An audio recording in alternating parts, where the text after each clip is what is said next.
اور جب اب مزید قریب پہنچتے ہیں تو پتہ چلتا ہے پانی نہیں ہے بلکہ ایک چمک تھی جو دور سے دیکھنے میں نظر آ رہی تھی. تو ہوتا یہی ہے کہ ہمیں بہت سارے افراد ایسے کہ جس کے اندر یہ صلاحیتیں قدرتی طور پر ہوتی ہیں، وہ پہچان چکے ہوتے ہیں. ہم چاہتے ہیں کہ وہی چیزیں ہم بھی کرنا شروع کر دیں، حالانکہ ہمارے اندر وہ صلاحیت موجود نہیں ہوتی. ہمیں اپنی صلاحیت کو پہچاننا ہوتا ہے، اپنی ذات کو دیکھنا ہوتا ہے، کون سا کام میں اچھے انداز سے کر سکتا ہوں تو مجھے چاہیے کہ میں اسی میں محنت کروں. انشاءاللہ تھوڑے وقت میں بہت زیادہ آگے چلا جاؤں گا. پھر اس میں یہ بھی ہوتا ہے کہ اب جیسے یہ صلاحیت بھی ہے، صلاحیت کو پہچان بھی لیا، لیکن وہ ذرائع نہیں ہے کہ جس سے وہ صلاحیت میں کام کر کے اس کو سر انجام دے سکے. تو پھر ایسے لوگوں کے لیے یہ ہوتا ہے کہ پہلے ان ذرائع کو تلاش کرے، یعنی ان ذریعے تک پہنچے. جیسے اس کی ایک مثال ہے کہ بہت اچھا کوئی بیان کرتا ہے لیکن اس کے پاس علم نہیں ہے. اب وہ ایک جس کو بولتے ہیں نا بازاری یا ایک عطائی مقرر جس کو کہتے ہیں، اب وہ شریعت کی دھجیاں بھی اڑائے گا اور وہ ایسے جملے اور ایسے بیانات سے لوگوں کو روشناس کرے گا کہ جو واقعی شریعت کے خلاف ہوں گے. اب اس میں بولنے کا ملکہ تو ہے لیکن اس کی جو صلاحیت اس میں تھی اس نے اس کو کما حقو ادا نہیں کیا اور ان ذرائع تک نہیں پہنچا کہ جس سے وہ صلاحیت کو صحیح طور پر انجام دے سکے. تو صلاحیت ہو اور پہچان بھی لے لیکن پھر اس کے ذرائع اس کے پاس نہ ہو تو پھر ذرائع تک پہنچنا بھی ضروری ہے. ظاہر ہے کہ جب مکمل طور پر انسان اپنی صلاحیت کو درست طور پر استعمال کرے گا جبھی اس کے اندر کامیابی حاصل ہوگی. خود احتسابی کی بات ہے تو بزرگوں کے بڑے عجیب واقعات ہیں، یعنی کہ ہم اگر انسپریشن لینا چاہتے ہیں کہ خود احتسابی کس طرح سے کریں تو خدا کی قسم بزرگوں کے واقعات دیکھتے ہیں تو اپنے آپ پہ شرمندگی بھی ہوتی ہے کہ یار ہم کیا کر رہے ہیں.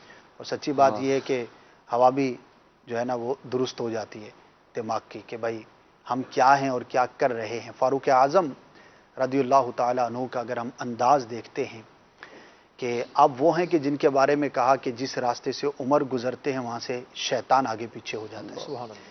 لو کان بعدی نبی لکان عمر او کما قال رسول اللہ صلی اللہ علیہ وسلم کہ اگر میرے بعد کوئی نبی ہوتا تو وہ عمر ہوتے. ایسے زبردست صحابی، ایسے صاحب و رائے کہ قرآن پاک میں 20 آیتیں آپ کی رائے کے مطابق اللہ پاک نے نازل فرمائی ہیں. اتنی شاندار آپ کی جو ہے وہ جنتی صحابی، یعنی کہ وہ ہر صحابی جنتی ہیں لیکن وہ صحابی کے جن کو سرکار صلی اللہ علیہ وسلم نے بطور خاص وضاحت کے ساتھ دنیا ہی میں جنت کی بشارت عطا فرمائی، اس میں بھی آپ کا شمار ہے. اور یہ 4 صحابہ تو ایسے ہیں کہ جب بھی کسی شان کی بات ہوتی ہے، عظمت کی بات ہوتی ہے تو سب سے پہلے 4 تو ہر جگہ پر ہی موجود ہوتے ہیں.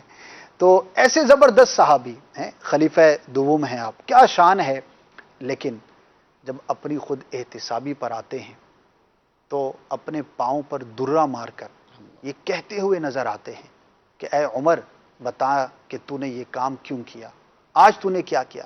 اپنے آپ سے سوال کر رہے ہیں اتنی شاندار خلافت سر انجام دینے کے باوجود کہ آج تو نے کیا کیا.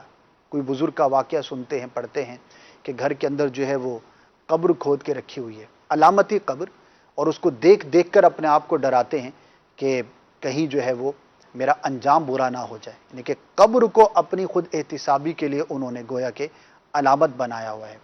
کوئی ہیں کہ انہوں نے اپنے ساتھ جو ہے وہ اس طرح کے لوگ رکھے ہوئے ہیں کہ اگر میرے اندر کوئی کوتاہی دیکھو تو وہ مجھے بتا دیا کرو. امام غزالی رحمۃ اللہ تعالی علیہ یہ مشورہ دیتے ہیں، بزرگ اس پر عمل کیا کرتے تھے کہ اپنا محاسب مقرر کر لیا جائے، ہو وہ صاحب علم، آپ سے محبت بھی کرتا ہو، حسد نہ کرتا ہو، درست رائے دینے والا ہو، تو آپ اس کو کہہ دیں. یعنی کہ ہمیں اگر آ کر کوئی کہہ دیتا ہے تو ہم اس سے ناراض ہو جاتے ہیں. بزرگ تو یہ فرما رہے ہیں کہ کسی کو اپنے آپ پر خود مقرر کر دیں، اس کو کہہ دیں کہ بھائی دیکھیں آپ کو میں نے اپنا محاسب بنایا، آپ کا وقت میرے ساتھ گزرتا ہے، آپ نے مجھے بڑا قریب سے جو ہے وہ جانچا ہوا ہے، دیکھا ہوا ہے، اگر میرے اندر آپ کوئی خرابی دیکھتے ہیں، کمی کوتاہی دیکھتے ہیں تو برائے کرم مجھے بتا دیا کریں. یعنی کہ بزرگان دین تو اتنا کریں کہ دوسروں کو اپنے آپ پر محاسب مقرر کریں. اور ہمارا حال یہ ہے کہ اگر کوئی بیچارہ محاسب بننے کی کوشش کرے تو ہم اس کی طبیعت صاف کر دیتے ہیں. حضرت عمر فاروق رضی اللہ تعالیٰ عنہ کی آپ نے بات کی تو آپ کے بارے میں آتا ہے، آپ نے ارشاد فرمایا کہ اپنا محاسبہ دنیا میں ہی کر لیا کرو اس سے پہلے کہ محاسبے کا دن آ جائے. اللہ اس سے پہلے کہ تمہارا وہاں پر محاسبہ ہو دنیا کے اندر ہی آپ اپنا محاسبہ کر لیا کرو. اور آپ ایسے شریعت پر عمل پیرا اور خوف خدا رکھنے والے تھے کہ جب تک حضرت عمر فاروق رضی اللہ تعالیٰ عنہ خلیفہ رہے، اپنی آخر مبارک زندگی کے آخری ایام تک آپ نے حضرت علی رضی اللہ تعالیٰ عنہ کو اپنا مشیر مقرر کیا ہوا تھا. سبحان اللہ. علمی معاملات میں خاص طور پر اور جو حکومتی معاملات ہوتے تھے، حضرت علی رضی اللہ تعالیٰ عنہ سے بڑی آپ مشاورت کیا کرتے تھے، چونکہ آپ باب العلم ہیں حضرت علی رضی اللہ تعالیٰ عنہ. بلکہ یہاں تک حضرت عمر نے فرمایا لولا علی لہلک عمر، اللہ اگر علی نہ ہوتے تو عمر ہلاک ہو جاتا. اللہ اکبر. یہ شان ہے. یعنی جتنا بڑا یوں سمجھیے کہ مرتبے والا انسان ہوتا ہے اس بندے کی اتنی زیادہ اس کے اندر عاجزی ہوتی ہے اور وہ اتنا ہی زیادہ صاحب علم افراد کا قدردان ہوتا ہے. سبحان اللہ. تو حضرت علی رضی اللہ تعالیٰ عنہ کا بھی معاملہ کچھ ایسا ہی تھا کہ آپ بھی اپنی ذات کے معاملے میں بہت ہی زیادہ یوں سمجھیے کہ اپنا محاسبہ کیا کرتے تھے. ایک مرتبہ آپ کا معاملہ اس وقت کے قاضی شرح کے پاس آیا تو ایک طرف کوئی اور بندہ، تو کوئی غلام تھا یا کوئی اور آدمی تھا، ایک طرف حضرت علی رضی اللہ تعالیٰ عنہ ہیں. جب معاملہ آیا تو قاضی شرح کھڑے ہوئے اور حضرت علی کو اپنے قریب بٹھایا. حضرت علی نے فرمایا کہ آپ قاضی ہیں، آپ چونکہ اس وقت ہم دونوں مدعی ہیں، آپ کو چاہیے کہ ہم دونوں کے ساتھ برابری کا سلوک کرو. سبحان اللہ. چنانچہ قاضی شرح اس جگہ بیٹھے اور حضرت علی رضی اللہ تعالیٰ عنہ اس آدمی کے ساتھ بیٹھے. یہ آپ لوگوں کی یوں سمجھیے کہ ایک عمل مبارک تھا کہ اپنے آپ کو بڑا نہیں سمجھتے تھے، اپنے آپ کو چھوٹا سمجھتے تھے. اور نتیجہ کیا ہوتا تھا کہ اللہ تبارک و تعالیٰ ان کو پھر عروج اور بلندی عطا جبھی تو فرما یہ دیتا بڑے تھا. ہوتے تھے. ایک بزرگ کے بارے میں آتا ہے نا کہ وہ اپنا محاسبہ روزانہ اس طرح کرتے تھے کہ وہ پورے دن کے معاملات کو دہراتے اور اپنی داڑھی کو پکڑتے اور کہتے اے نفس آج تو نے یہ کیوں کیا، آج تجھ سے یہ کیا ہو گیا. روزانہ کا یہ معمول تھا. تو ہمیں بھی اپنا یہ معمول بنانا چاہیے اور ہمیں امیر علیہ سنت نے اپنا محاسبہ کرنے کا بہت آسان طریقہ عطا فرمایا اور وہ ہے مدنی انعام، کہ جو مدنی انعام پر عمل کرتا ہے گویا کہ وہ روزانہ کا اپنا محاسبہ کرتا ہے. بڑا آسان کر دیا ہمارے لیے، بہت آسان کر دیا کہ بھائی کیا آج آپ نے نمازیں پڑھی کہ نہیں پڑھی، پانچوں نمازیں جماعت کے ساتھ پہلی صف میں پڑھی کہ نہیں پڑھی، آج آپ نے اچھی اچھی نیتیں کی کہ نہیں کی. تو یہ روزانہ کا محاسبہ انشاءاللہ نفس کی بہت شرارت ہے، یعنی نفس کی شرارتوں سے جو بچ گیا اللہ تعالیٰ نے اس کو کامیاب کیا. اور پھر اس نفس کو کبھی صبر کے ذریعے قابو کیا جاتا ہے، کبھی اللہ تبارک و تعالیٰ جس پر رحمت فرمائے، کبھی اس نفس کی مخالفت کر کے اس کو قابو کیا جاتا ہے. تو ایک مصلح کے لیے، اصلاح کرنے والے کے لیے یہ ضروری ہے کہ وہ صبر کا بھی دامن تھام کے رکھے، کیونکہ آزمائشیں آتی ہیں اور بعض اوقات ایسی آزمائشیں آتی ہیں کہ جس پر صبر کرنا ضروری ہوتا ہے. ایک بزرگ کے بارے میں آتا ہے ابو الحسن خرقانی رحمۃ اللہ تعالیٰ علیہ، یہ بہت مشہور بزرگ ہیں، اللہ کے ولی تھے. تو یہ صاحب کرامت بزرگ تھے. تو بہت دور سے کہیں ایک شخص ان سے مرید ہونے کے لیے آیا، تو وہ آپ کے گھر کی طرف چلا. تو لوگوں نے کہا کہ ابھی شیخ گھر پر نہیں ہے اور تم گھر پر نہیں جانا، کیونکہ ان کی جو زوجہ محترمہ ہیں، ان کی جو زوجہ ہیں وہ بڑی بد کلام ہیں اور مطلب بہت برا کہنے والی ہیں اور ان کے ساتھ سلوک صحیح نہیں ہے، شیخ کے ساتھ بڑا برا سلوک کرتی ہیں، تو آپ وہاں نہ جائیں. اب اس شخص نے سنا کہ یار جس کے گھر والے ان کے ساتھ صحیح نہ ہو تو میں ان سے مرید کیسے ہوں. تو لوگوں نے کہا کہ بھائی آپ شیخ جنگل میں لکڑیاں کاٹنے گئے، جنگل میں آپ جا کر خود دیکھ لیں تو آپ کو پتہ چل جائے گا کہ شیخ کا مقام کیا ہے. تو اب یہ شخص جنگل میں جاتا ہے، جنگل میں کیا دیکھتا ہے کہ شیخ ابو الحسن خرقانی رحمۃ اللہ تعالی علیہ لکڑیاں کاٹ کر شیر کے اوپر رکھتے ہیں، اور جب شیر مستی کرنے لگتا ہے اور چلنے میں کوتاہی کرتا ہے تو آپ سانپ کو پکڑتے ہیں اور اس کا کوڑا بنا کے اس کی پٹائی کرتے ہیں. جب اس نے یہ منظر دیکھا تو اس کے تو ہوش اڑ گئے اور کہا کہ یہ تو بڑے صاحب کرامت بزرگ ہیں، لیکن گھر کا معاملہ تو بالکل الٹ ہے. اب وہ قریب آنے لگا پوچھنے کے لیے کہ حضور یہ کیا معاملہ ہے، میں تو آپ کا مرید بننا چاہتا ہوں. تو آپ نے کشف سے پہچان لیا، اس کے دل کی بات کو جان لیا اور آپ نے کہا کہ اللہ کے بندے، اللہ نے مجھے یہ جو مقام عطا فرمایا یہ اپنے گھر والوں کی باتوں پر صبر کرنے کی وجہ سے. سبحان اللہ، کیا بات ہے ہمارے بزرگان دین کی، اور کیسی عاجزی ہوا کرتی تھی. اللہ پاک ہمیں بھی ان کا صدقہ نصیب فرمائے. ایک کال ہے وہ لیتے ہیں، پھر اگلے سیگمنٹ کا وقت ہوا چاہتا ہے انشاءاللہ اس کی طرف ہم بڑھیں گے. سنائیے کیا کال ہے. محمد شہزاد اتاری عرض کر رہا ہوں. ماشاءاللہ خوشبوئے رمضان. اسد بھائی کیا بات ہے، ایک نظر خود پر بھی ایک موضوع ہے اور یہ فکر مدینہ کے ایک پہلو میں سے ایک پہلو ہے. واقعی ہم نے اپنا محاسبہ کرنا جب سے چھوڑا ہے بہت سے معاملات خراب ہوئے ہیں. تو اس حوالے سے مدنی پھول عطا فرمائیں کہ خود کا محاسبہ جو ہے وہ انسان کی زندگی میں کیسا انقلاب برپا کرتا ہے. کافی اس موضوع پر ہی گفتگو ہوئی اور کیسے انقلاب برپا کرتا ہے. ہم نے کچھ واقعات بھی جو ہے وہ شیئر کیے ہیں اور تجربہ کر لیں ایک ہفتے کا کہ ایک ہفتے تک میں انشاءاللہ روزانہ خود احتسابی کروں گا اور اپنی کمزوریوں اور کوتاہیوں پر غور کروں گا اور ان کو پھر درست کریں تو خود ہی اندازہ ہو جائے گا کہ کیسا انقلاب برپا ہوتا ہے. ایسا انقلاب برپا ہوگا کہ آج تک ہماری زندگی میں نہیں ہوا ہوگا. ہم 20-20 سال سے 25-25 سال سے ایک کمزوری، کوتاہی، ایک عادت، ایک عجیب و غریب قسم کے مزاج کے ساتھ ہم چل رہے ہوتے ہیں. اگر کوئی ایک بھی چیز ہم نے اپنی درست کر لی نا، پھر آپ دیکھیے گا کہ کیسا انقلاب برپا ہوتا ہے. وہ انقلاب ہم خود ہی برپا نہیں کر رہے ہوتے اور پھر کہتے ہیں کہ یار پتہ نہیں میری کوئی بڑی اچیومنٹ نہیں ہو رہی. آپ ذرا کر دیکھیے، انشاءاللہ عز و جل آپ کو خود ہی اندازہ ہوگا. بڑھتے اگلے سیگمنٹ کی جانب اور مدنی انعامات میں سے ایک مدنی انعام ہی کی ہم نے اس کی بنیاد رکھی ہے کہ امیر علیہ سنت فرماتے ہیں کہ تلفظ کی درستی پر بھی ہمیں غور کرنا چاہیے. ہم جو گفتگو کرتے ہیں وہ اچھی ہونی چاہیے، بہتر ہونی چاہیے. تو ابتدا میں ہم نے ایک آپ کو لائن جو ہے وہ سنائی تھی. آئیے ایک مرتبہ پھر سنتے ہیں اور اس میں ہم غور کرتے ہیں کہ اس لائن کے اندر ہم نے کیا کیا غلطیاں پہچانی ہیں. جی سنائیے. آصف نے سحری کے وقت مجھ سے رابطہ کیا اور کہا کہ برائے کرم زیادہ تیل والی چیزیں کھانے سے اجتناب کریں. جناب اگر آپ پہنچ گئے ہیں تو بہت اچھی بات ہے، ورنہ جہاں تک میں پہنچا ہوں سب سے پہلے جو ہے وہ آصف نہیں ہے بلکہ آصف ہے. یہ بڑی عوامی غلطی ہے اور نام رکھا جاتا ہے ہمارے ہاں، بھوسوں کا نام رکھا جاتا ہے، بڑا اچھا نام ہے، لیکن صاد پر زبر ہے، صاد کے نیچے زیر نہیں ہے. تو آج کے بعد کیا کہیں گے؟ آصف. ٹھیک ہے، آصف نہیں کہا جائے گا بلکہ آصف کہا جائے گا. اچھا دوسرا لفظ تھا بڑا استعمال ہو رہا ہے آج کل، شاید روزانہ بہت سارے لوگ استعمال کرتے ہیں، سحری. تو سحری نہیں ہے بلکہ سحر سے ہے سحری.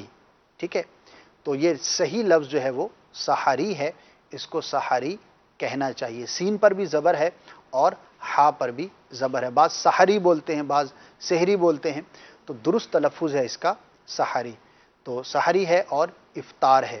کل ہم نے اس کی بھی درستی کی تھی کہ افطار نہیں ہوتا، تو سحری ہے اور افطار ہے. ٹھیک ہے. ایک اور لفظ استعمال کیا گیا اہتمام. تو یہ اہتمام نہیں ہوتا بلکہ اہتمام. ٹھیک ہے نا، اہتمام. جیسے اجتناب تھا، ہاں اجتناب کرنا چاہیے. تو اجتناب تا کے نیچے جو ہے وہ زیر ہے. بڑا عام طور پر یہ غلط بولے جانے والا لفظ ہے کیونکہ بڑا عمومی استعمال ہونے والا لفظ ہے. بھئی آپ اس سے اجتناب کیجئے گا، بیٹا اجتناب کرو. اجتناب کا لفظ بڑا استعمال کیا جاتا ہے. تو تا پر زبر نہیں ہے، اجتناب نہیں ہے بلکہ اجتناب ہے. تو اگر کوئی لفظ میں بھول رہا ہوں تو آپ بھی توجہ دلا سکتے ہیں. وقت، ہاں تو وقت کہا گیا، سحری کے وقت. اچھا یہ وقت نہیں ہے بلکہ وقت ہے. جو بیچ والا قاف ہے واو کے بعد یہ ساکن ہے، اس کے اوپر زبر نہیں ہے. تو بہت سارے لوگ جو ہے وہ یہ یوں بول رہے ہوتے ہیں کہ بھائی میرے پاس وقت نہیں ہے، آپ کے پاس وقت نہیں ہے. تو وقت نہیں بلکہ وقت، قاف کو ہم نے ساکن پڑھنا ہے. یہ انہوں نے درست پڑھا ہے زیادہ، ورنہ بہت زیادہ زیادہ. اچھا رابطہ بھی درست نہیں ہے بلکہ رابطہ ہے. با کے نیچے زیر ہے. با کو ساکن نہیں پڑھنا، یعنی کہ اس کے اوپر جزم نہیں پڑھنا، بغیر حرکت کے اس کو نہیں پڑھنا بلکہ با کے نیچے زیر پڑھنا ہے. تو میرا اس سے رابطہ ہوا، اس کے بجائے میرا اس کے ساتھ جو ہے وہ رابطہ ہوا. تو یہ پڑھنا چاہیے اور بولنا چاہیے.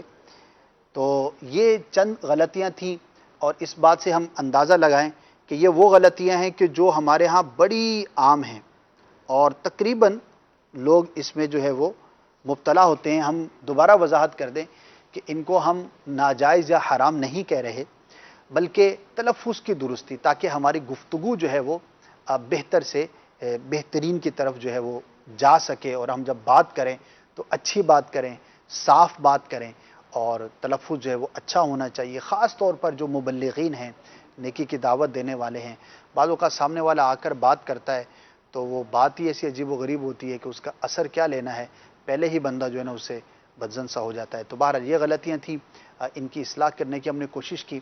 آج کا محاورہ, اردو کا ایک محاورہ بھی ہم ڈسکس کرتے ہیں. کل ہم نے ڈسکس کیا تھا آسمان سے گرا کھجور میں اٹکا, اور آج کا محاورہ ہے, چاہیں تو اس کو سچویشن کے مطابق آپ استعمال کر سکتے ہیں, آ بیل مجھے مار. ٹھیک ہے, کسی کو آپ سمجھا رہے ہیں, میں ایک سچویشن عرض کر دیتا ہوں, بیٹے کو سمجھا رہے ہیں یا دوست کو سمجھا رہے ہیں, استاد ہیں تو شاگرد کو سمجھا رہے ہیں, اور وہ کوئی ایسی بات کر رہا ہے, کوئی ایسی سچویشن اس نے ڈسکس کی ہے کہ میں یہ کر رہا تھا اور جا کر مجھے یہ نقصان ہو گیا. تو ہم اس کو یہ سمجھائیں گے کہ بھائی یہ جو آپ نے کام کیا یہ تو آپ کو کرنا ہی نہیں چاہیے تھا. یہ کام کرنا ایسا ہے گویا کہ آ بیل مجھے مار, یعنی کہ خود اپنے آپ کو ہلاکت پر پیش کرنا ہے. مثال کے طور پر ایک راستہ ہے آپ کے گھر سے بازار کو جاتا ہے جو کہ سنسان ہے, اور رات کے وقت وہاں پر زیادہ آمد و رفت نہیں ہوتی, لوگ نہیں ہوتے وہاں پر. اب آپ وہاں سے گئے اور آ کر اگلے دن کسی کو بتا رہے ہیں کہ بھائی میں وہاں سے گیا تھا اور مجھے لوٹ لیا گیا, ٹھیک ہے نا, میرا موبائل فون چھن گیا. تو یہاں پر یہ جملہ استعمال کیا جا سکتا ہے کہ بھائی یہ تو ایسا ہی ہوا جیسا کہ آ بیل مجھے مار, کہ آپ کو ضرورت کیا تھی ایسے راستے سے جانے کی. تو یہ سچویشن ہے آ بیل مجھے مار, خود اپنے آپ کو ہلاکت پر پیش کرنے کی. اسی طرح موٹر سائیکل سوار آج کل عجیب و غریب جو ہے وہ ڈرائیونگ کرتے ہیں, ایکسیڈنٹ ہو گیا پھر کسی کو بتا رہے ہیں, وہاں پر بھی سچویشن بنتی ہے کہ بھائی آ بیل مجھے مار. یہ بات ہوئی نا کہ آپ کو ضرورت کیا تھی اتنا زیادہ اوور سپیڈ ڈرائیو کرنے کی. تو یہ اس طرح کی سچویشن میں یہ جملہ کہا جاتا ہے. اور ایک لفظ یا ایک جملہ ہم ڈسکس کرتے ہیں جو کہ مہذب نہیں ہوتا اور اچھی اور شائستہ گفتگو کا وہ جملہ نہیں ہوتا. اور آج کا ہمارا کیا لفظ ہے؟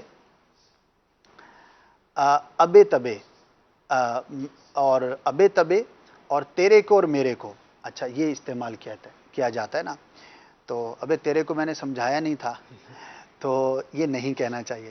دیکھو بھائی میرے کو سمجھ میں نہیں آ رہی, تو تیرے کو میرے کو یہ یعنی کہ اچھا ساؤنڈ نہیں کرتا ہے, اچھا نہیں لگتا. اب میں آپ کو اس کا اس کی وجہ ایک یہ بھی ہوتی ہے کہ جو نئی نئی اردو سیکھ رہے ہوتے ہیں نا, یا زیادہ جن کو ایک وہ ہوتا ہے شوق, خاص طور پر جی ہم اردو تھوڑی سی جدید انداز میں اور اچھی قسم کی اردو بولیں, تو وہ پھر ابے تبے میرے تیرے کو فلاں اس طرح کر کے وہ چیزیں اپنے انداز میں بیچارے یہ سمجھ رہے ہوتے ہیں کہ شاید ہمارا اس سے بہت اچھا تاثر پڑ رہا ہے لوگوں پر. جدید سیکھیں لیکن اچھا جدید سیکھیں. ہر جدید چیز اچھی ہو ضروری نہیں. اچھا, اب آپ دیکھیں فرق دیکھیں. مثال دے رہا ہوں, میں بات کر رہا ہوں ان سے, دیکھیں ماشاءاللہ یہ مدنی ہیں اور ایک مہذب آدمی ہے. اب میں ان سے بات کروں, ابے تیرے کو سمجھ میں نہیں آئی, اب یہ دیکھیں اب کتنا برا لگے گا نا, آپ کو بھی فیل ہو رہا ہوگا یار یہ کیا انداز ہے. اچھا, یہ وہ انداز ہے جو ہمارے ہاں ہزاروں لوگ استعمال کریں. دیکھو بھائی میرے کو سمجھ میں نہیں آ رہی. اچھے اچھے پڑھے لکھے ذاتی تجربے کی بات کر رہا ہوں, بڑے عمر کے بڑے تجربہ کار لوگ بھی یہ جملے استعمال کر رہے تھے. اب دیکھیے میں اسی جملے کے بجائے اگر یوں کہوں, آپ کو یہ میں عرض کرتا ہوں, تیرے کو میں بولتا ہوں, آپ کو میں عرض کرتا ہوں, دیکھو بھائی میرے کو سمجھ میں نہیں آتی. اب اسی کے بجائے اگر میں یوں کہوں, پیارے بھائی مجھے یہ بات سمجھ میں نہیں آئی, تو کتنا فرق ہے. مجھے سمجھ میں نہیں آئی, میرے کو سمجھ میں نہیں آئی, تو زمین آسمان کا فرق پڑتا ہے. اور اگر آپ کسی منصب پر ہیں, اچھا یہ جملے وہ نہیں ہے کہ جو خالی جو ہے وہ بازار کے اندر گھومنے پھرنے والے لڑکے بولتے, اچھے اچھے جو صاحب منصب لوگ ہوتے ہیں, اسٹیٹس رکھنے والے ہوتے ہیں, وہ بھی جب ذرا سا آپے سے باہر ہوتے ہیں تو وہ اس طرح کی بات کرتے ہیں, خاص طور پر ماتحت کے ساتھ جب بات کر رہے ہوتے ہیں, تو نہیں کرنا چاہیے. تو آج کیا نیت کرنی ہے کہ آج سے ہم نے اپنی لینگویج میں سے ان جملوں کو مائنس کر دینا ہے. تیرے کو میرے کو نہیں, بلکہ آپ کو اور مجھے. کیا یوز کرنا ہے؟ آپ کو یا مجھے. آپ کو میں سمجھانے میں کامیاب نہیں ہو سکا ہے, مجھے یہ بات سمجھ میں نہیں آئی, یہ ہم نے انداز اختیار کرنا ہے. انشاءاللہ عزوجل آپ کی پرسنالٹی میں فرق آئے گا. اور ایک جملے کی جو تصحیح ہے نا, درستی ہے, وہ سمجھے کہ ہزاروں جگہ پر آپ کو بچائے گی. ایسا تھوڑی ہے کہ یہ جملہ زندگی میں ایک ہی دفعہ بول کر ہم نکل گئے, بلکہ یہ جملے وہ ہم آپ سے شیئر کرتے ہیں جو کہ عموماً لوگوں کے تکیے کلام میں جو ہے نا وہ شمار ہوتے ہیں. بالکل کثرت سے استعمال اصل میں کریں. ایک دم سے یہ عادت نکلے گی نہیں. جی. اصل میں جس طرح وہ کسی بزرگ نے فرمایا کہ انسان کے ان کے برتن کے اندر سے وہی نکلتا ہے جو برتن میں موجود ہو. جی تو ایسا. آپ کے سینے میں جن الفاظ کا ذخیرہ ہے زبان پر وہی آئیں گے. حضرت علی کرم اللہ تعالی وجہ الکریم کا بھی اس بارے میں فرمان ہے. فرمایا کہ بات کرو تاکہ پہچانے جاؤ، اس لیے کہ آدمی اپنی زبان کے نیچے پوشیدہ ہوتا ہے. اللہ آپ کی شخصیت آپ کی زبان سے، آپ کی گفتگو سے پتہ چلتی ہے آپ کیسے آدمی ہیں. غصے میں آپ کے الفاظ کیا نکلتے ہیں، آپ کے دوستوں میں الفاظ کی ادائیگی آپ کی کیسی ہوتی ہے. جس طرح کی گفتگو آپ کرتے ہیں نا وہ گفتگو آپ کی شخصیت کا پتہ دیتی ہے. دوبارہ سنائیے ذرا قول. وہ قول بولو یہ ہے کہ بات تم پہچانے جاؤ. بات کرو کہ تم پہچانے اللہ جاؤ اکبر. کہ کتنی آدمی حکمت اپنی بھری زبان بات کے کی. نیچے پوشیدہ ہوتا ہے. اللہ اکبر. تو کیا یہ شاندار بات. جی حضرت علی کرم اللہ تعالی وجہ الکریم کو ایسا تو باب العلم نہیں کہا جاتا نا. سبحان اسی طرح اللہ. خود احتسابی کے بارے میں آپ کا ایک وہ قول ہے وہ عرض کروں گا. آپ کی طرف منسوب ایک شعر ہے. فرمایا رحم اللہ مرا، اللہ تعالیٰ اس مرد پر رحم کرے، علیما من اینا، کہ جس نے یہ جان لیا وہ کہاں سے آیا ہے، وفی اینا، اور کس جگہ پر ہے، وَإِلَىٰ اینا، اور کس کی طرف اس نے جانا ہے، کہاں جانا ہے. اللہ تعالیٰ اس بندے پر رحم کرے جسے یہ پتہ چل جائے کہ میں دنیا کے اندر کس مقصد کے لیے آیا ہوں، دنیا میں مجھے کیسے رہنا ہے. دنیا میں ایسے رہو جیسے مسافر رہتا ہے، حدیث پاک کا مضمون. اور کہاں جانا ہے، رب کی بارگاہ میں جانا ہے. اسد بھائی خود احتسابی کا یوں سمجھیے کہ جو نظریہ ہے یہ عقیدہ آخرت آپ اس کو کہہ سکتے ہیں. جس بندے کو یہ پتا ہو کہ مجھے قیامت والے دن رب کی بارگاہ میں اپنے اعمال کا حساب دینا ہے، وہ دنیا میں پھر زندگی کیسے گزارے گا. تو یہ ایک بڑی اچھی بات ہے کہ ہمیں اپنے عادات پر بھی غور کرنا ہے، اپنے الفاظ پر بھی غور کرنا ہے. چلیے جی، آج اس قول کو سن کر ہمارے اس سیگمنٹ میں مزید جو ہے وہ رغبت بڑھ گئی ہے کہ بولو کہ تم پہچانے جاؤ. اللہ اکبر. کیا شاندار جملہ، مزہ آ گیا. بولو کہ تم پہچانے جاؤ. واقعی جب بندہ بولتا ہے تو اس کا فیملی بیک گراؤنڈ بھی پتہ لگتا ہے. جب آپ بولتے ہیں تو سننے سے اندازہ ہو جاتا ہے کہ آپ کیسے لوگوں میں اٹھتے بیٹھتے ہیں. جب آدمی گفتگو کرتا ہے تو اس کی دلچسپی کے جو مواقع ہیں اور جو دلچسپی کے مقامات ہیں اس کا بھی اندازہ ہوتا ہے. اللہ پاک ہم سب کے ظاہر کو بھی اچھا فرمائے.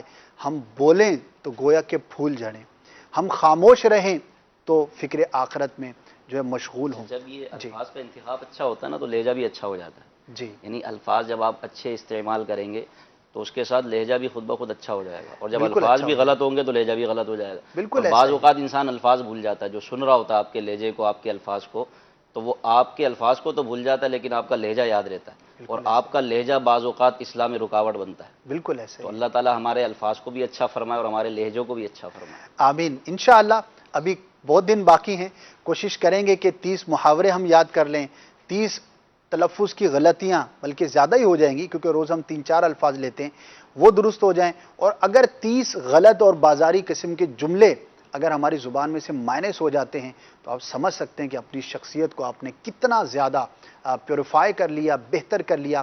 اب وقت ہوا ہے، چند منٹ باقی ہیں. 8:30 بجے انشاءاللہ خوابوں کی تعبیر کا ہمارا سیگمنٹ ہوگا، وہ ہم اس طرف بڑھیں گے. لیکن ایک ویڈیو آپ کو دکھانی ہے، اور جب میں نے اس کو دیکھا کل ہمارے جو ذمہ دار ہیں پروڈیوسر صاحب ہیں تو میں تو ایک لمحے کے لیے سکتے میں آ گیا تھا. واقعی اس سے کیا میسیج ہے وہ آپ کو دینا ہے مختصر وقت کے اندر. جی دکھائیے ویڈیو. یہ بچے ہیں اور گلی میں کھیل رہے ہیں، اور ایسا محلہ لگ رہا ہے جیسے کہ محلہ ہوتا ہے، لوگ آپس میں ہیں. اور یہ دیکھیں کہ کیا ہوا. اللہ اکبر. کتنے کم عمر کا یہ بچہ ہے اور کتنا خطرناک جو ہے اس کے ساتھ، کتنا خطرناک معاملہ ہوا. اور خوش بختی تو یہ ہے کہ کچھ لوگ دیکھ رہے تھے، بھاگ کر آ گئے اور اس کو جو ہے وہ نکال لیا. اگر وہاں پر کوئی نہ ہوتا یا دور ہوتا یا دیکھ نہ رہا ہوتا تو آپ بتائیے کہ اس کا کیا حال ہونا تھا. اچھا، ایسا ہی میٹر جو ہے نا وہ ہمارے گلی محلوں کے اندر بھی ہو سکتا ہے کہ گٹر ہے، کھلا ہوا ہے، یا جو پینے کا پانی ہوتا ہے اس کی بعض اوقات لائن گزر رہی ہوتی ہے اور آگے اس کا کوئی ایسا سلسلہ ہوتا ہے وہاں پر پانی کھڑا ہوا ہوتا ہے اور ہم اپنے بچوں کو یوں ہی گلی میں چھوڑ دیتے ہیں. تو خدا کے لیے اگر ایسا میٹر ہو تو یا تو اس کو بند کر دینا چاہیے، بلکہ بند کر ہی دینا چاہیے، بجائے ادارے کو کوسنے کے. ٹھیک ہے آپ کوشش کریں، ان کو کمپلین کریں جو بھی ہے، لیکن اپنی مدد آپ کے تحت جو ہے وہ اس کو ڈھک دیا جائے. اور اپنے اتنی کم عمر کے بچوں کو جو نہ سمجھ ہیں، برائے کرم اکیلے یوں گلی کوچوں میں سر بھائی نہیں اسی پھینکنا طرح چند چاہیے. ایک اور باتوں کی طرف بھی توجہ جی. دلاؤں گا. ایک تو یہ ہے کہ خاص طور پر جب بارش ہو جاتی ہے نا تو اس کے بعد لوگوں کا رجحان ہوتا ہے پارکوں کی طرف. جی. تو ایک ویڈیو اسی طرح کی دیکھی تھی کہ اس میں ایک چھوٹا سا بچہ وہ پارک میں کھیلتے کھیلتے ایک وہ ان کے تھا کھمبا ہوتا نا، جی. پول ہوتا ہے جو، جی جی. تو اس کے جا کر بچے نے چلتے چلتے اس کو پکڑ لیا. اس کو پکڑا تو چونکہ بجلی تھی تو اس کی وجہ سے بچے کی وہیں پر ہی ڈیتھ ہوگی، اور کسی وہ یہ سمجھ رہے تھے بچہ شاید کھیل رہا ہے. تو اس کا بھی خیال کریں. اسی طرح گھر کے اندر خاص طور پر جو واش رومز ہوتے ہیں یا جہاں غسل خانے ہوتے ہیں، جہاں پر آپ ٹب ہیں یا بالٹی ہے پانی سے بھری ہوئی، تو بچوں کا خاص طور پر خیال کریں کہ بچہ خود اکیلا نہ چلا جائے. بعض اوقات ہوتا ہے اور ایسے واقعات ہمارے سامنے آتے ہیں کہ بچے چلے جاتے ہیں اور بچے کچھ پتہ نہیں چلتا، بچہ اندر چلا گیا، ماں باپ اپنے کام میں مصروف ہیں اور بچہ بالٹی کے اندر گیا اور بچے کی جان چلی گئی. اسی طرح جو گھر کے اندر ٹینک ہوتے ہیں، جی ہمارے باب المدینہ میں یہ رواج ہے، پنجاب میں تو کم ہے کہ وہاں زمینی پانی زیادہ استعمال ہوتا ہے، یہاں لائن کا پانی ہے جن بھی ملکوں کے اندر. اور دونوں واقعات جن کا آپ نے ریفرنس دیا ہمارے مدنی چینل ہی کے اسلام بھائی ہیں. ایک کا بچہ بالٹی میں الٹ گیا اور ایک کا بچہ جو ہے وہ گھر کی جو ٹنکی ہوتی ہے نیچے جو ٹینک بنا ہوا ہوتا ہے اس میں اوپر سے ڈھکن ہٹا ہوا تھا اور اس کے اندر گر کر جو فوت ہو گیا. اللہ پاک ہم سب کی حفاظت فرمائے. یہ آپ کو دکھانے کا مقصد یہ ہے کہ ہم مزید جو ہے وہ کیئرنگ ہو جائیں اور اپنے بچوں کا مزید خیال رکھنے میں کامیاب ہو سکیں. انشاءاللہ ہم روزانہ کوشش کریں گے کہ اصلاح کی نیت سے کوئی نہ کوئی ایسی ویڈیو آپ کو دکھائیں تاکہ اگر ہمارے ہاں کچھ ایسی کوتاہی کا معاملہ ہو تو ہم اس کو درست کرنے میں کامیاب ہو سکیں. باتیں بہت ساری ہیں، سارے مبلغ ہیں ماشاءاللہ اور تیاری بھی کر کے تشریف لائے ہیں، لیکن ہمارے وقت کو جو ہے وہ بتایا گیا ہے کہ ختم ہو گیا ہے. انشاءاللہ مزید جو ہے وہ اگلے سلسلوں میں بھی حاضری ہوتی رہے گی اور آپ سے گفتگو کا سلسلہ جاری رہے گا. اللہ پاک مجھے بھی یہ سعادت عطا فرمائے، ہم سب کو یہ سعادت عطا فرمائے کہ ہم اپنی خود احتسابی کریں، فکر مدینہ کریں اور اللہ پاک کی رحمت سے ہم اپنے آپ کو بہتر کرنے میں کامیاب ہو سکیں. جزاکم اللہ خیرہ. اب بڑھتے ہیں ہم اگلے سیگمنٹ کی جانب جس کا تعلق جو ہے وہ آپ کی خوابوں کی تعبیر پر مشتمل کالز کے ساتھ ہے. ہر جمعرات کو انشاءاللہ 8:30 سے 9 ہم آپ کی کالز اس حوالے سے لیا کریں گے اور پیر کے دن بھی ہفتے میں 2 دن ہیں ہمارے خوابوں کی تعبیر کے حوالے سے انشاءاللہ ہم شامل کیا کریں گے. جزاکم اللہ خیرہ. بڑھتے ہیں نیکسٹ سیگمنٹ کی جانب. خوشبوئے رمضان، خوشبوئے رمضان، خوشبوئے رمضان،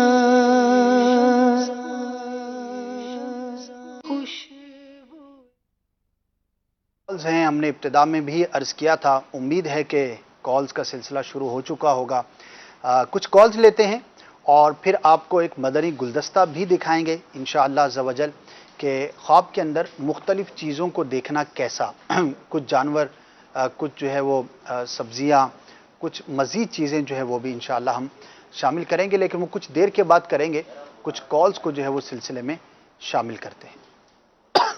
پیرسلم بھائی یہ عرضی کرنی تھی، یہ جواب ارشاد فرمائیے گا کہ اگر کوئی بندہ اپنے والد صاحب جن کی ڈیتھ ہو چکی ہے ان کو خواب میں دیکھے، کوئی کام کرنے کا کہیں اور بندہ ان کو منع کر دے، آگے سے وہ اپنے اس بچے کو مارے، تو والد کا خواب میں مارنا فوت شدہ والد کا، اس کے حوالے سے کچھ تھوڑی رہنمائی فرما دے کہ اس کا کیا مطلب ہو سکتا ہے. سب سے پہلے تو یہ عرض کروں گا کہ اگر کسی کام کے کرنے کا والد صاحب نے کہا ہے یا والدہ ہیں یا کسی نے بھی خواب میں آ کر کہا ہے تو اس پر عمل کرنے یا نہ کرنے کے حوالے سے ہم یہ غور کریں گے کہ شریعت مطہرہ نے اس کام کے بارے میں کیا حکم ارشاد فرمایا. اگر واقعی وہ جائز کام ہے، اس کے اندر کوئی ثواب ہے یا کوئی بھی نفع ہے تو اس کو کرنے میں حرج نہیں ہے. اور اگر وہ کام ایسا ہے کہ جس کو کرنے سے ہمیں منع کیا گیا ہے تو پھر اس کو بہرحال ہم نہیں کریں گے. خواہ کہنے والا خواب کے اندر کوئی بھی ہو، بعض اوقات شیطان بھی کسی بزرگ کی شکل میں بھی آ سکتا ہے کسی کے پیر صاحب کی شکل میں بھی آ سکتا ہے، باپ کی شکل میں بھی آ سکتا ہے، اور آ کر کوئی خلاف شریعت بات کہہ سکتا ہے۔ تو چونکہ یہ ممکن ہے، اس لیے ہمیں یہ حکم دیا گیا ہے کہ ایسے احکامات کو ہم شریعت مطہرہ کے مطابق غور کریں گے۔ اور رہی یہ بات کہ والد صاحب نے آ کے مارا ہے، تو اس میں کوئی ٹینشن والی بات نہیں ہے۔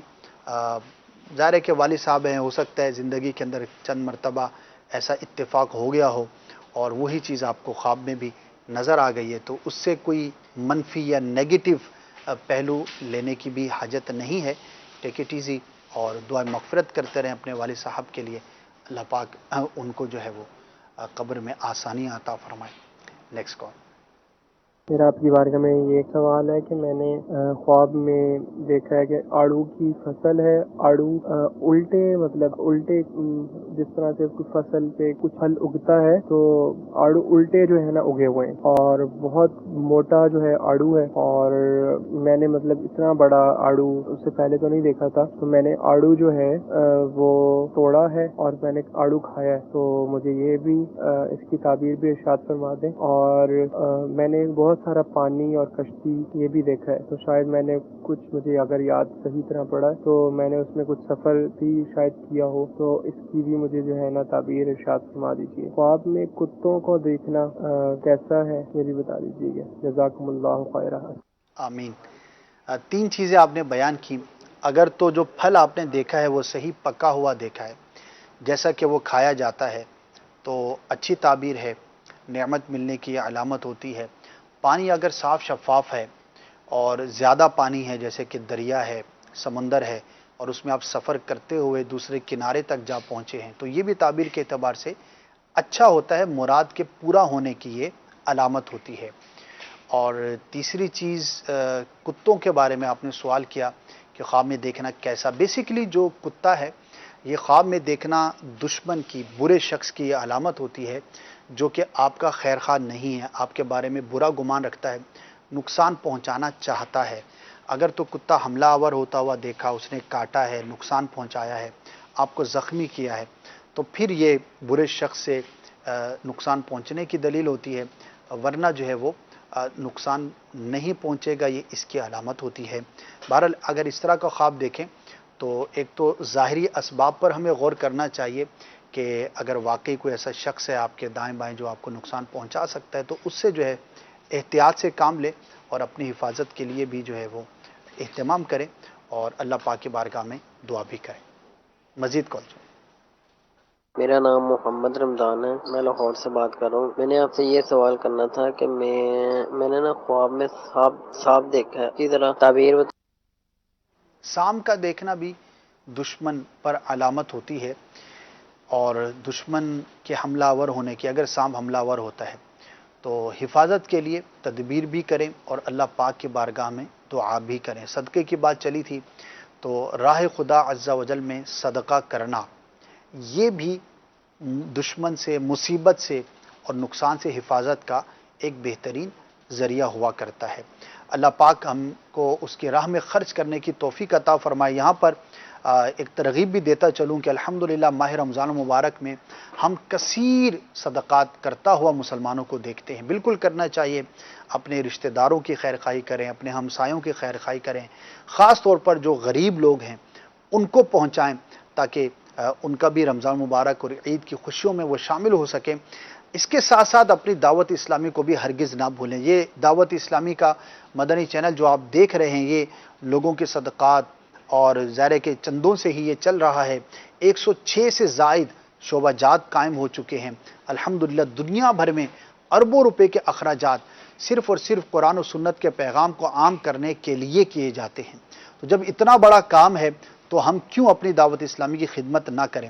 نمبرز اسکرین پر آپ دیکھ رہے ہوں گے، اس وقت بھی آن لائن ہمارے اسلام بھائی موجود ہیں، ان نمبرز پر آپ کال کیجئے، اور اگر آن لائن آپ کچھ ڈونیشن دینا چاہتے ہیں تو آپ دے سکتے ہیں، اور اگر ابھی نہیں دینا چاہتے یا نہیں دے سکتے تو دعوت اسلامی کی ویب سائٹ dawat-islami.net یہ وزٹ کیجئے، وہاں پر آپ کو آئیکن ملے گا، اور کن کن ذرائع سے آن لائن آپ دعوت اسلامی کی مدد کر سکتے ہیں وہ آپ ضرور کیجئے، انشاءاللہ عز و جل آپ کو اللہ پاک ثواب عطا فرمائے گا۔ اس کے علاوہ بھی آپ کے علاقوں میں، شہروں میں مدنی مراکز موجود ہوں گے، دعوت اسلامی کے ذمہ داران موجود ہوں گے، تو خواہ آپ فزیکل اپیرنس کے ذریعے دیں، آن لائن ڈونیٹ کریں، کال کر کے دیں، جیسے بھی دیں، کچھ نہ کچھ دعوت اسلامی کو ضرور پیش کریں، انشاءاللہ عز و جل دنیا اور آخرت میں اس کی برکتیں آپ کو نصیب ہوں گی۔ نیکسٹ کال سنائیے۔ میں کے سے جودھ پور سے ذاکر حسین بول رہا ہوں۔ میری بہن نے یہ خواب دیکھا ہے، بیر کے پھل کھائے اور کافی میٹھے بھی ہے اور جیب بھی بھرا ہے۔ یہ دیکھنا کیسا خواب کی تعبیر بتا دیجیے، جزاک اللہ خیر۔ انشاءاللہ میں کچھ دیر میں عرض کرتا ہوں۔ مزید کال سنائیے۔ فرمان تاری کھانے والے شیخ سے بات کرو۔ ایک اسلامی بھائی نے خواب دیکھا کہ وہ مدینے جا رہا ہے، کہ برائے کرم تعبیر بتا دیجیے گا۔ سبحان اللہ، کیا بات ہے جی، کیا شان ہے، بہت ہی پیارا خواب ہے، اور اللہ پاک کی رحمت ہے کہ کسی نے اپنے آپ کو مدینے جاتے ہوئے دیکھا ہے، تو مبارک ہے۔ اور علماء فرماتے ہیں کہ انشاءاللہ عز و جل حقیقت میں بھی اس کو مدینہ دیکھنا نصیب ہوگا، تو بڑا ہی مبارک اور پیارا خواب ہے۔ کوشش بھی کرے، رب کی بارگاہ میں دعا بھی کرے اور اہتمام کی بھی کوشش کرے، اللہ پاک حقیقت میں با ادب حاضری نصیب فرمائے۔ Next call. حضور، میں نے کم و بیش 25-30-35 سال قبل ایک خواب دیکھا تھا، کافی دنوں تک آتا رہا۔ پہلے تو 2-3 دن مسلسل لگاتار یہ خواب دیکھا کہ کافی اونچائی سے نیچے کسی تہ خانے میں گر رہا ہوں۔ بعد ازاں وہاں کوئی شیر نما جانور آتا ہے 4 ٹانگوں والا، نہایت ہی بھیان قسم کا، مجھ پہ اٹیک کرنے کی کوشش کرتا اور چیختا چلاتا ہوں، لیکن اس کے بعد آنکھ کھل جاتی ہے۔ کافی دنوں تک یہ بھی سلسلہ چلتا ہے۔ خواب جو ایسے نقش ہوا ہوا ہے دماغ میں، یہ کی تعبیر پوچھنی تھی کہ کیا اس کا ہے بھی۔ 35 سال پہلے آپ نے خواب دیکھا اور اب اس کی تعبیر پوچھ رہے ہیں، تو اب تک تو اس کی تعبیر ہو سکتا ہے کئی مرتبہ ظاہر ہو چکی ہو، تو اتنے طویل عرصے کے بعد اس طرح کے خوابوں کی تعبیر کا ظاہر ہونا بہت دشوار ہوتا ہے۔ عموماً خوابوں کی تعبیر جو ہے وہ بڑی جلد ظاہر ہو جاتی ہے، تو اس کی طرف آپ توجہ نہ کریں، اتنا پرانا آپ نے اس کو یاد رکھا ہوا ہے، اور اگر واقعی آپ کے ایسا ذہن نشین ہے یہ اور یاد رہ ہی گیا ہے تو دعائے عافیت کریں اللہ پاک کی بارگاہ میں، بقیہ ٹینشن نہ لیں، اتنا پرانا خواب ہے، انشاءاللہ آپ کو اس کا کوئی برا اثر نہیں ہوگا۔ Next call. عمران اطواری عرض کر رہا ہوں، خواب یہ پوچھنا ہے اگر کسی کو خواب میں چھپکلیاں نظر آئیں کمرے میں ہیں اور بھگا رہے ہیں لیکن وہ چاند ہیں وہ نہیں بھاگ رہی، بات بارے میں بتا۔ چھپکلی کا دیکھنا برے شخص کی، بد باطن شخص جو غیبت کرتا ہے، چغلیاں کرتا ہے، اس کی علامت ہوتی ہے، تو خواب دیکھنے والے کو چاہیے کہ یہ غور کرے کہ کہیں اس کے اطراف میں ایسے لوگ تو نہیں کہ جو غیبت و چغلی کے عادی ہوں، یا یہ خود دوسروں کی غیبتوں میں مبتلا ہو۔ اگر ایسی عادت ہے تو اس کو نکالنے کی کوشش کرے، یہ اچھی علامت نہیں ہے، بری خصلت اور بری عادت والے شخص کی یہ علامت ہوا کرتا ہے۔ اللہ پاک ہم سب کو توفیق خیر عطا فرمائے۔ مدنی گلدستہ ریڈی ہو تو دکھا دیا جائے۔ مدنی گلدستہ جو ہے آج کا ہمارا، ناظرین آج ہم کراچی سبزی منڈی میں موجود ہیں۔ آپ اطراف کا ماحول دیکھ رہے ہوں گے، چاروں طرف مختلف قسم کی آوازیں بھی محسوس کر رہے ہوں گے۔ جی ہاں، اس وقت فجر کے بعد کا ٹائم ہے اور ہم آپ کے لیے خوابوں میں سبزی دیکھنا کیسا، اس کی ریکارڈنگ کے لیے یہاں پر حاضر ہوئے ہیں۔ تو آج آپ کو ہم بتائیں گے کہ خواب کے اندر اگر کوئی شخص سبزیاں دیکھتا ہے تو تعبیر کے اعتبار سے یہ کیسا ہے۔ تو مدنی چینل کے ناظرین، خواب میں سبزیاں دیکھنا یہ غم کی اور رنج پہنچنے کی علامت ہے، اور جو شخص یہ دیکھے کہ اپنے باغ سے سبزیوں کو لیتا ہے اور گٹھا ہے جو وہ اٹھا کر جاتا ہے، تو اس کا مطلب یہ ہے کہ ایسا شخص برائیوں سے اجتناب کرے گا۔ بڑی اچھی ہے یہ تعبیر۔ اسی طرح اگر کوئی شخص یہ دیکھتا ہے کہ سوکھی ہوئی سبزیاں ہیں تو یہ علامت ہے ایسے مال کی کہ جو اس کے دیگر اموال کے فساد کو، خرابی کو، برائی کو دور کرے گا۔ اور زمین سے اگنے والی جو سبزیاں ہیں یہ علامت ہے کسی ایسے شخص کی جو کہ جنگجو ہے، طاقتور ہے، ایسے شخص کے ساتھ واسطہ پڑنے کی علامت ہے۔